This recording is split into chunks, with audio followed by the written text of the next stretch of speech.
जो घटना हुई है और उसमें एक स्टेटस भी चंदन ने लगा रखा था कि 5 को। हाँ, तो तो चार की मर्डर कर दिया उसने, 4 को गोली मार दिया है, तो चौथा नाम मेरा है, इसलिए कि बोलता फ़ोन धमकी देता था कि मैं 5 को मार दूंगा, इसलिए कि वो हमसे ही डरता था कि ये जानता था कि ये यही सबसे इसके पास सबूत सब यही जानता है, पूरी बात में जानता था, डेली बात होती थी, सब चीज़ में जानता था उसके बारे में। अच्छा, ये कहानी कहाँ से शुरू हुई थी पूरी? कहानी ऐसे स्टार्ट हुई कि रायबरेली में दीदी और जीजा रूम लेके रहते थे, इंदिरा नगर में। इंदिरा नगर में रहते थे तो वो भी बाजू में रूम लेके रहता था। जीजा जी ने हमें प्लाट लिखवाया था एक नाम, तो उसी के चक्कर में दीदी से वो बहला फुसला लेता था और पिस्टल दिखाता था कि पिस्टल दिखा के रखता था अपने कनपट्टा, जबरदस्ती बात करता था पिस्टल दिखा के कि हमसे बात करो। मोबाइल छिना के जबरदस्ती उसने नंबर सेव किया, उसने बात करना स्टार्ट किया। घटना 19 मई की है। उसने फ़ोटो खींचा और हम साथ जा रही थी, वो मौसी के यहाँ ले जा रहे थे, उसने फ़ोटो खींचा, फ़ोटो वही वायरल फ़ोटो कर रहा है। और उसके बाद फ़ोटो खींचने के बाद वही सबको दिखा रहा। बाकी ऐसी कोई अवैध संबंध जैसी बात सालों से ऐसा कुछ नहीं। मार्च से मेरे पास पूरी डिटेल है कि मार्च से लेके मई के बीच 2 महीने फ़ोन में जबरदस्ती बात करता, जबरदस्ती बात करता था वो की, और पूरी डिटेल हमारे पास रखी किस हुई है। बात की शिकायत आपने की थी?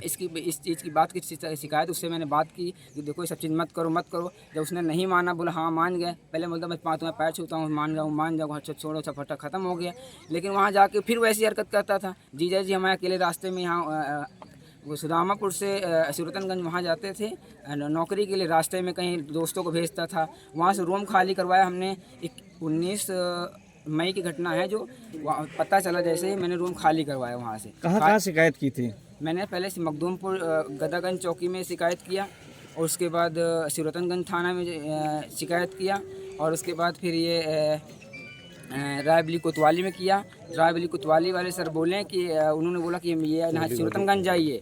वहाँ पे हम वहाँ नहीं गए, हम फिर एसपी ऑफिस में एप्लीकेशन दिया जाके। एफआईआर दर्ज हुई थी सदर कोतवाली एफआईआर में? दर्ज नहीं हुई थी। उसके बाद चंदन वर्मा ने अपने दीदी और जीजा बच्चों की दवा कराने गए थे 18 अगस्त को।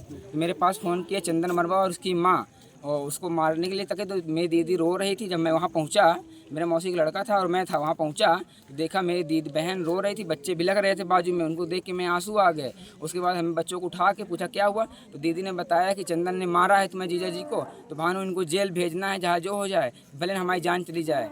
उसी दिन नहीं तो उसके बाद फिर जाकर इंदिरा नगर चौकी, उसी टाइम इंदिरा नगर चौकी में हमने लापरवाही हाँ, इंदिरा नगर चौकी में दिया हमने। उनसे सर से बोला भी कि सर कट्टा रखा हुआ पीछे, इस पिस्टल ले लिया, पिस्टल है इसके पास, तो अब पिस्टल और बुलेट की चाबी अपनी मम्मी को दे दी, अंदर जा गया।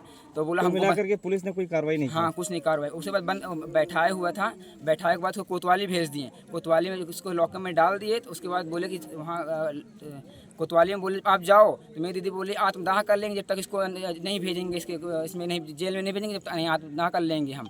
उसके बाद वहाँ पे बैठाए हुए थे 6 बजे से लेके 12 बजे तक का एफआईआर नहीं लिखी गई। उसके बाद जीजा जी हमारे अंदर जाके बोले एसओ साहब से कि ऐसा है कि हमें मत जान चाहिए, जब आप एफआईआर लिखोगे क्या?